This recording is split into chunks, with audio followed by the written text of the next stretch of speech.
30일 동안 애곡하였더라. 아멘. 민수기 20장 14절부터 29절까지 본문입니다. 에돔과 아론이라고 하는 말씀의 제목입니다. 오늘 말씀을 대하기 전에요, 먼저 개념을 좀 설명을 하고 말씀을 보았으면 좋겠습니다. 왜냐하면 본문이 좀 어려운 내용이기 때문인데요. 우리 성경을 계속해서 읽고 있고 해석해 오고 있습니다. 자, 성경 읽는 방법, 해석하는 방법. 우리 교단이 추구하는 방법은 개혁주의 신학을 추구합니다. 개혁주의 신학이라고 하는 것은 성경을 읽을 때 그 근거를 역사적이고 문법적이고 문해적으로 해석하는 방법을 추구하는 것을 말하고 있습니다. 자, 이렇게 우리가 추구하는 목적은 성경이 제시하는 목적을 그 원문 그대로 찾기 위한 방법이 되는 것이죠. 성경에서 말하는 그 사실, 성경에서 말하는 의도를 정확하게 파악하고자 하는 것. 그래서 사람의 뜻이 아니라 하나님의 뜻으로 이 성경의 말씀을 이해하고자 하는 것이 목적입니다. 이걸 다른 말로 복음주의라고 부르기도 합니다. 자, 그럼에도 불구하고 이렇게 이제 읽더라도 이 난해한 구절들을 계속해서 만나게 됩니다. 난해한 구절이라고 하는 것은 역사적, 문법적, 문해적으로 해석하더라도 그 의미와 목적이 다 깨달아지지 않는 것들을 말하고 있는 것입니다. 왜냐하면 우리는 이제 상황과 정황, 또 문화, 또 사람들 사이의 정서라는 그 한계를 가지고 있기 때문에 뜬금없이 왜 이 말이 나오는가, 왜 앞뒤 문맥이 맞지 않는가, 또는 지역이나 문화나 정서의 차이에서 이것들을 왜곡하거나 오해할 수 있는 요지들이 많이 담아져 있기 때문입니다. 다시 말해 사람의 방법을 아무리 훌륭한 방법을 가지고 갔다고 하더라도 이 하나님의 뜻을 온전히 읽어낸다라는 것은 사실적으로는 거의 어려운 일에 된다라는 거죠. 그래서 우리가 이제 추구하는 방법, 제가 이제 개인적으로 이제 지금 바라보고 있는 관점이 뭐냐면 진리적 관점으로 성경을 바라보자라고 하는 것입니다. 진리적 관점의 성경 해석은 이 개혁주의 신학 성경 해석을 기반으로 하여서 복음주의 신학을 기반으로 하여서 여기서 한 걸음 더 나아가 보자라는 것인데요. 이게 무슨 뜻이냐면 하나님이 전하시는 말씀을 우리가 그 상징과 의미로 받아들이는 것을 말하고 있습니다. 다시 말해서 영적인 의미를 찾아서 해석하는 것을 말합니다. 예를 들어서 창세기의 성경의 모든 것은 예수 그리스도 자신을 가리키는 것이다 라고 말씀을 하셨죠. 근데 실제적으로 예수님의 이름이 등장하거나 예수님의 사건이 구약에서는 잘 나타나지 않는 것처럼 보입니다. 그럼에도 불구하고 분명히 성경의 모든 것, 모세의 모든 율법과 선지서와 시편이 나를 가리키는 것이다 라고 했기 때문에 여기서 말하는 나를 가리키는 그 예수 그리스도를 어떻게 우리가 찾을 수 있는가? 그냥 역사적, 문법적, 문해적으로는 이게 보이지가 않습니다. 그래서 해석하는 것이 영적인 방법으로 해석을 한다는 거죠. 그렇게 되면 어떻게 해야 되느냐? 태초에 하나님이 천지를 창조하셨다라고 했을 때 이것은 단순한 사건을 가리키는 말이 아니고 그 하늘, 그 땅, 거기서 말하는 천지, 이것은 다 예수 그리스도를 나타내는 말이었구나라는 것을 나중에 영적으로 이제 이해하게 되면 깨닫게 되는 것입니다. 이처럼 하나님의 말씀이 가지고 있는 그 의미를 하나님의 뜻에 따라서 그 의미를 해석하고 그것을 받아들이려고 하는 시도, 이것을 이제 진리적 관점 해석 방법. 이게 이제 정식 신학계에서 이게 정해진 용어는 아닙니다. 근데 이제 성경을 연구하고 공부하다가 이제 찾아낸 방법인데요. 이렇게 됐을 때 하나님의 뜻이 무엇인가 이렇게 보여지게 되고, 특별히 난해한 구절들, 이해가 되지 않는, 왜 갑자기 이런 이야기가 나오는 것인가, 왜 이런 말을 하고 있는 것인가를 이해할 수 있는 중요한 단서와 방법이 되고 있기 때문입니다. 자, 율법이라고 하는 것이 결국 예수 그리스도를 가리키는 것이고, 예수 그리스도께서는 우리에게 하나님의 성품과 속성을 다 담아서 우리 가운데 보여주셨습니다. 그것을 통해 우리도 동일하게 하나님의 성분과 속성으로 만들어진 백성으로 만드시는 일, 그 창조를 이루시는 것이기 때문에 그 의도를 파악하려고 우리가 감당하고 있는 시도, 이것은 이제 진리적 관점의 성경 해석의 방법이 될 것입니다. 성경에서 말하는 그 알레고리라고 하는 풍유적 방법이라는 게 있는데, 이제 의미와 상징을 찾는 방법 중에 하나인데 이것과는 구별됩니다. 자, 의미와 상징은 기준이 사람의 해석이죠. 자기가 마음대로 그 뜻하는 대로 또는 문화나 어떤 정서에 맞는 대로 이렇게 해석하는 방법. 그래서 어떤 속담이라든가 비유를 통해서 사람들이 알기 쉬운 방법을 해석하는 방법, 이걸 알레고리 이렇게 얘기하는데요. 진리적 관점에서 보는 상징적인 해석은 알레고리와는 전혀 다른 개념입니다. 즉 땅에 있는 개념으로 해석하는 것이 아니고 하나님께서 말씀하시는, 특별히 말씀으로 주신, 이 성경으로 주신, 글자로 주신 히브리어로 기록된 말씀을 그 말씀 그대로 동일하게 해석하는 방법을 취하기 때문에 길을 잃지 않고 하나님의 뜻에 더 가깝게 나아가는 방법이 되고 있습니다. 그래서 이것을 채택하여서 지금 성경을 계속해서 읽고 해석해 오고 있는데요. 그렇게 읽고 해석할 때 많은 부분들이 풀어지고 해석이 되기 때문에 이렇게 성경의 맥이 풀어지고 뜻을 깨닫게 된다면 바로 이것을 진리적 관점으로 하나님의 뜻을 알게 되는 거죠. 그러면 이전에 우리가 알고 있었던 내용과 상당히 많은 부분에서 차이가 나는 것을 이제 보게 됩니다. 왜 이렇게 우리가 이전에 수십 년 동안 신앙생활을 했었어도 지식을 아는 것에 발전이 없는가? 아는 것으로 끝나는 것이 아니라 이것이 우리의 삶의 목적이 되고 삶으로 살아나야 될 것인데 왜 우리의 삶은 영 변화되지 않는가? 이유가 있었습니다. 말씀의 본질을 무엇인지 잘못 알고 있었기 때문이죠. 다시 말해서 산이 무슨 뜻인지 몰랐죠. 물을 가리키면 그 물이 무슨 뜻인지를 몰랐어요. 그럼 다른 종교와 똑같지 않습니까? 다른 종교에서도 물어보잖아요. 산이 뭐냐? 산은 모르니까 그냥 산이다 이렇게 얘기하고 물이 뭐냐? 그러니까 물은 모르니까 물은 물이다 이렇게 얘기하는 거죠. 아무 일도 일어나지 않습니다. 그냥 시간만 지나가게 된다는 거죠. 근데 이걸 상징적인 의미, 특별히 진리적 관점에서 살펴보게 되면 성경에서 말하는 산은 뭘 가리키는 말이냐면 시온산을 가리키고 있는 말이었습니다. 다시 말해서 시온산, 예루살렘에 있는 시온산을 가리키는 말이 아니고요. 하나님께서 만나주시는 장소를 가리킬 때 산 이렇게 이야기한다는 거죠.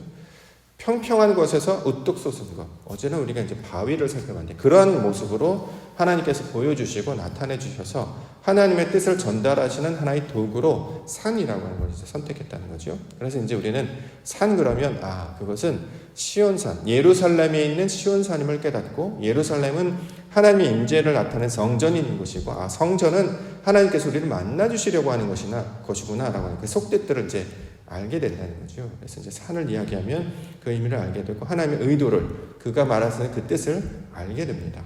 물도 마찬가지죠. 물이 무슨 뜻입니까? 물은 말씀이라는 뜻을 가지고 있었어요. 하나님께서 말씀으로 우리가 부어주셔서 우리 속사람을 채워주시고 이것들 통해서 정결케 해주십니다. 즉 하나님의 말씀으로만 사는 자들이 되는 것이죠. 이것을 깨끗하다, 정결하다, 거룩하다 이렇게 말하고 그렇게 말씀으로 채워진 자를 가리켜서 하나님의 백성, 거룩한 백성 이렇게 이제 말씀하게 되는 것입니다. 자, 이렇기 때문에 진리적 관점으로 특별히 2021년도 우리 교회 주제가 진리이기 때문에 진리로 예배하고 진리로 사랑하고 진리로 열매 맺는 교회이기 때문에 이 진리적 관점에서 말씀들을 계속해서 살펴보고 있습니다. 자, 그 관점으로만 해석할 수 있는 본문이 바로 오늘 본문이 아닐까 생각이 됩니다. 오늘 본문에는 두 가지 사건을 다루고 있는데요. 하나는 에돔 왕의 등장. 그가 이스라엘 백성들 앞에 나타난 것이고 또 하나는 아론의 죽음. 이 두 사건을 설명하고 있습니다. 이것을 우리가 기존에 해석했던 방법대로 이해를 하면 왜 이런 일이 갑자기 나타나는지 전혀 이해가 되지 않습니다. 그냥 역사적 사건 정도로만 우리가 생각하고 끝날 가능성이 많죠.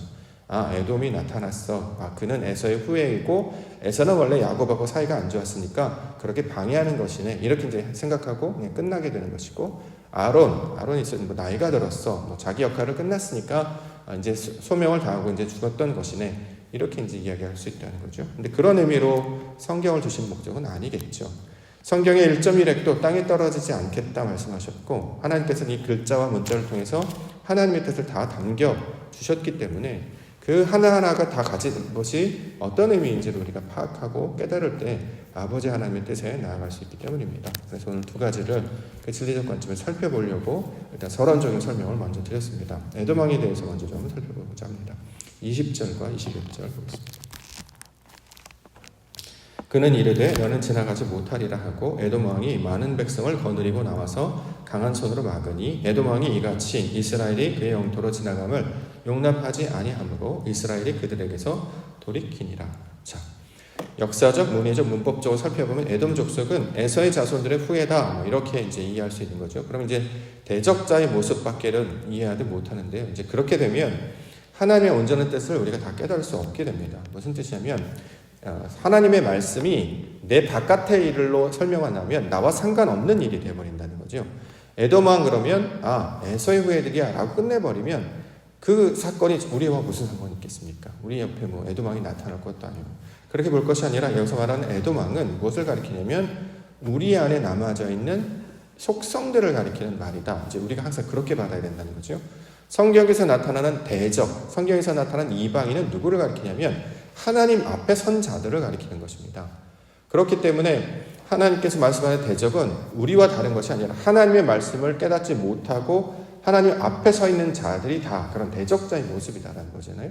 자, 그런 모습으로 설명해주고 있는 단어가 되고 있습니다. 에돔이라고 하는 글자를 풀어보면, 이걸 진리적 관점으로 풀어보면 무슨 뜻을 가지고 있냐면 아담이라는 뜻을 가지고 있습니다. 아담. 하나님의 말씀으로 말미암아 구별된 자들이라는 뜻을 가지고 있다는 거죠. 자, 그러한 자들이 지금 이스라엘 백성들이 호르산으로 나아가는 것을 막고 있었다, 이렇게 이야기합니다. 원어적으로 해석을 해보면 그 본문의 내용도 지금 우리가 번역된 단어와는 전혀 다른 내용으로 좀 설명을 하고 있는데요. 일단 우리가 해석된 본문을 받았기 때문에 해석된 본문으로만 우리가 살펴본다고 하더라도 여기서 이제 에돔은 어떤 것이냐면 하나님께서 주신 말씀으로 구별되긴 했는데 어디로 나아가지 못하냐면 영적인 것까지 나아가지 못하는 것을 가리킬 때 이 에돔아 이렇게 표현할 수 있습니다. 예를 들어서요, 교리라고 하는 것을 우리 가운데 가르쳐 주셨어요. 이제 이론이라는 거잖아요. 기독교의 이론.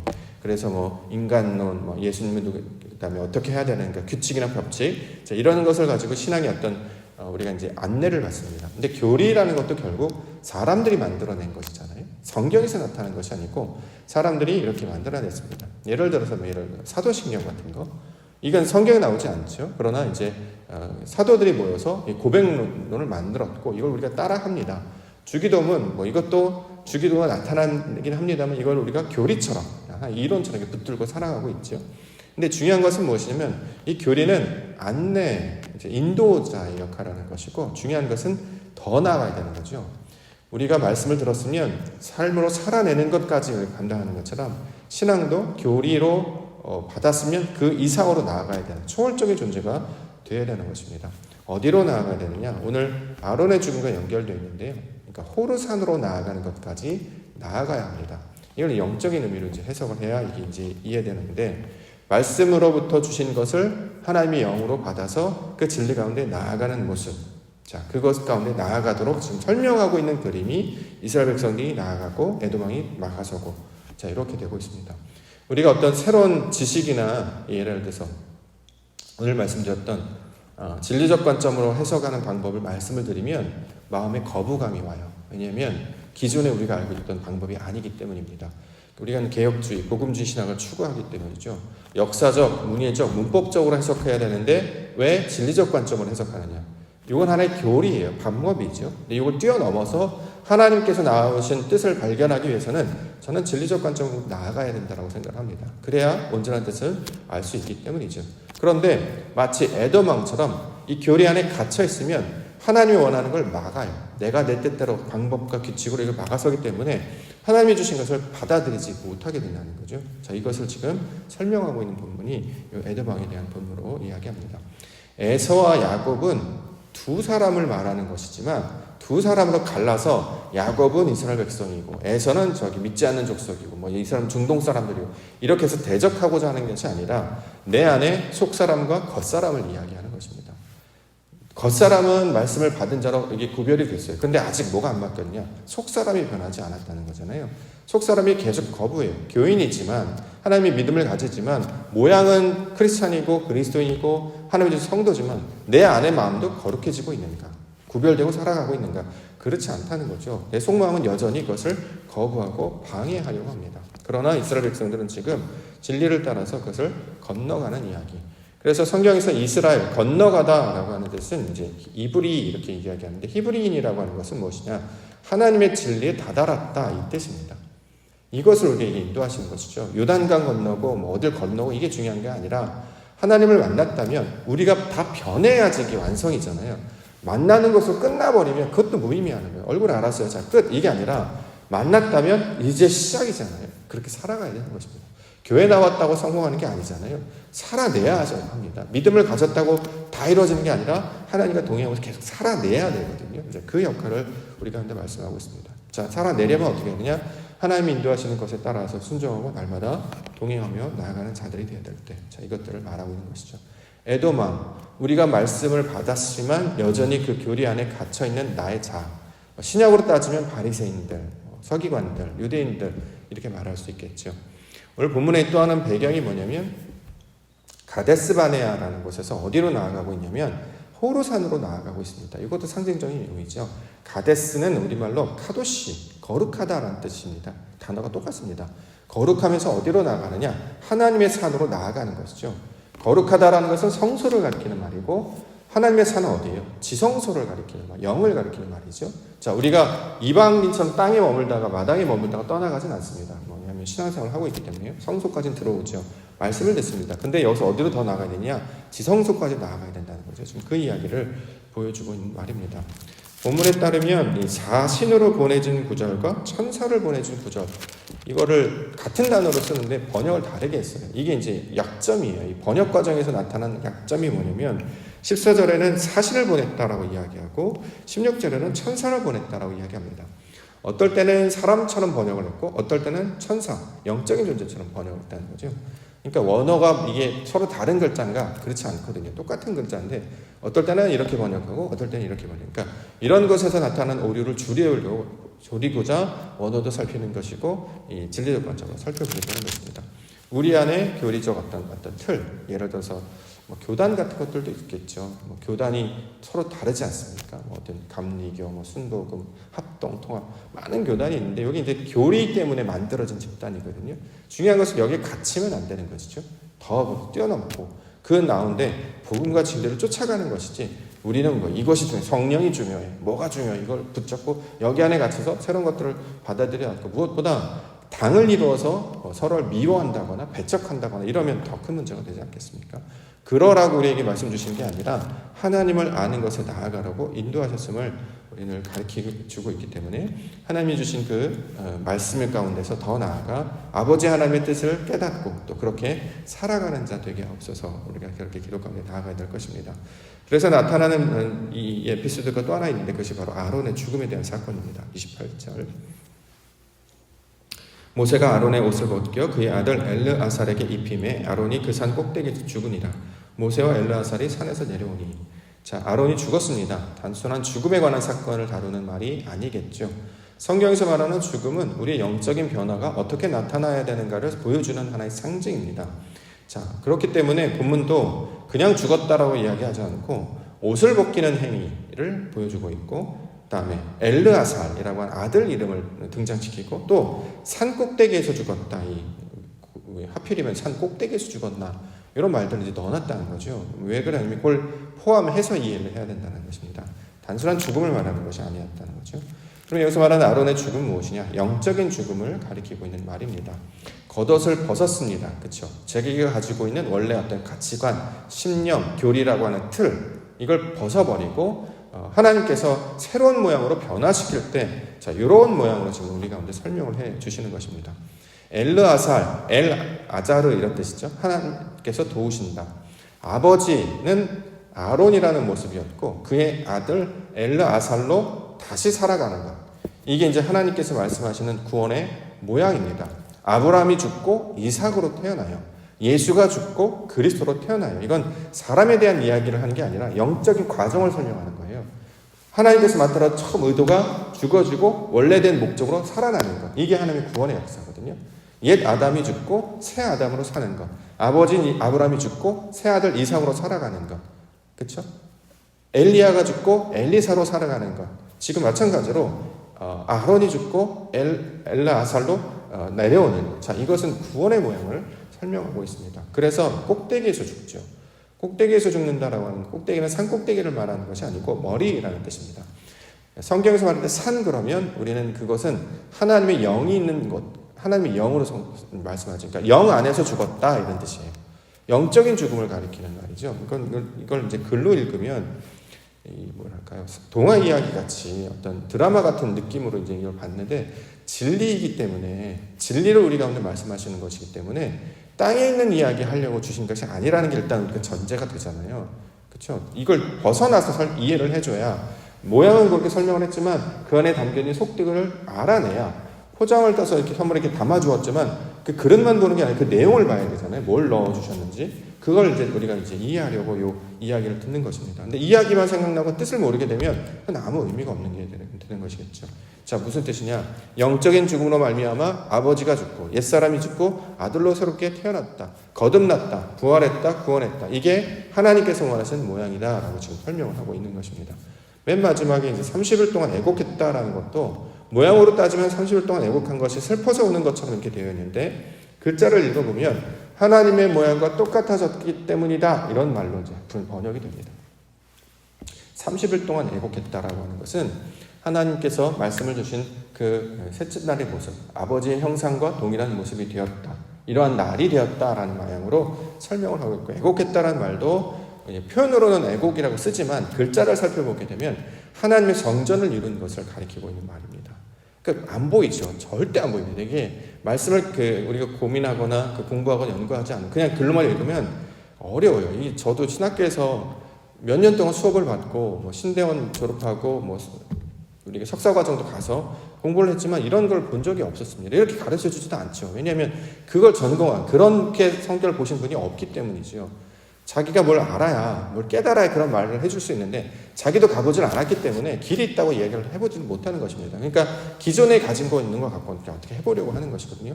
근데 그동안 계속 정체되어 있어요. 신학이 이렇게 계속 정체되어 있었던 게 사실이고, 우리 신앙도 마찬가지죠. 알지 못하니까 나아가지 못하고 깨닫지 못하니까 변화되지 못합니다. 이게 마찬가지였죠. 근데 진리적 관점에서 말씀을 살펴보게 되면 그 의미와 의도가 무엇인지를 선명하게 알게 되고, 그 의미를 알게 되면 결국 성경은 우리의 행위를 바꾸고자 하는 율법적 지침을 가리키는 말이 아니고 하나님께서 아들을 통해서 어떻게 역사하시는가, 그 모양을 다 설명하고 있는 본문이구나라는 걸 깨닫게 됩니다.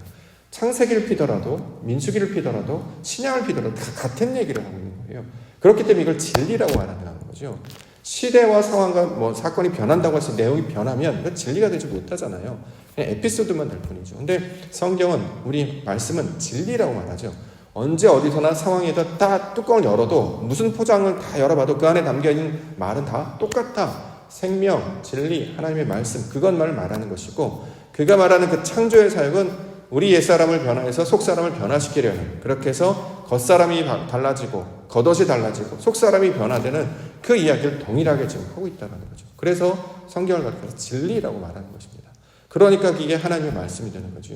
이게 그 수천 년의 전의 이야기나 누가 기록을 했었다거나 누가 듣는다고 해도 다 같은 것을 우리가 깨달을 수 있기 때문에 이것은 결국 하나님을 가리키는 말이고 진리다, 이렇게 말씀하고 있습니다. 자, 이제 내 가지고 있는 교리적인, 교단적인 상황인 내 어떤 껍데기, 그 상황에서 한 걸음 더 나아가서 아버지께서 기뻐하신 그 자리로까지 나아가야 됩니다. 그곳은 어디냐? 오늘 말씀의 호르산, 하나님의 영이라고, 영적인 단계까지 우리를 인도해 내신다는 거죠. 육신을 떠나서, 생각을 떠나서, 경험과 이성을 다 떠나서 하나님이 주시는 진리의 말씀을 붙잡고 그 진리의 말씀을 통해서 아버지의 뜻을 쫓아 살아가는 자들을 가리켜서 영으로 산다, 이렇게 얘기하거든요. 그런 모습들로 우리를 변화시키시기 위하여 이 이야기를 들려주고 있는 것입니다. 마침내 우리를 이러한 모양으로 인도하시겠다는 거죠. 내가 죽고 아들로 살아가는 것. 여기서 말하는 건 하나님께서 주신, 그래서 우리가 누구를 통해서 살아갑니까? 예수 그리스도라고 하는 아들을 통해서 살아가잖아요. 그 이야기를 하고 있는 거예요. 엘로힘으로 시작하셨죠. 말씀으로 주셨어요. 근데 이걸 우리가 깨닫지 못하니까 육신으로 우리 가운데 찾아오셨어요. 그가 우리에게 말씀을 해주시죠. 마지막에 어떻게 되냐? 그 영으로, 여호와 엘로힘으로 우리 안에 내주하셔서 함께 살아가는 자가 되게 하는 그 이야기를 창세기 1장부터 요한계시록까지 다 똑같이 이야기하고 있는 것입니다. 그래서 이 성경을 진리다, 이렇게 부르고 있는 것이죠. 세상에 이런 일은 없습니다. 그렇기 때문에 우리가 더욱 매료하고 빠지고 또 그것에 매혹되어서 그것을 더 기뻐하고 받들며 나아가지 않겠습니까? 그냥 어느 나라 어느 민족의 어떤 사람들의 사건들에 관한 이야기만 거기에서 이제 끝난다고 하면 그냥 이건 자리만 차고 있지 않고 있는 것이지 아무런 내용이 되지 못할 것입니다. 그러나 이걸 우리가 말씀으로 그 진리적 관점을 살펴보면 한 글자 한 글자 다 살아있고요. 한 내용 한 내용이 다 하나님을 동안한 이야기인 것이고 그것이 다 내 안에서 벌어지는 사건이고 결국 이것을 온전케 하셔서 하나님의 백성들로 이루시고자 하는 아버지 뜻이 다 담겨있는 것임을 알게 되는 것입니다. 그래서 쉬지도 주무시지도 졸지도 그 일을 성실하게 어제나 오늘과 내일 변함없이 동일하게 행하시는 그 하나님의 놀라운 역사를 깨닫게 될 때에 우리가 그 앞에 굴복하지 않을 수가 없고 그 은혜와 사랑에 너무나 감격하지 않을 수 없습니다. 오늘도 하나님께서 그렇게 우리를 빚어 가실 것입니다. 모든 사건과 모든 일들과 모든 나타나는 것들 중에 우리를 그렇게 하나님의 속성으로 성부로 채우셔서 인도하시고 만들어 가실 것입니다. 우리가 그것들을 기대하며 하나님을 발견하고 그 우리 가운데 나타나시는 영광을 맛보시며 주님과 동행하는 우리 천국의 하루, 하나님께서 허락하신 생명의 하루로 살아가시는 우리 믿음의 성도님들과 되기를 소망합니다.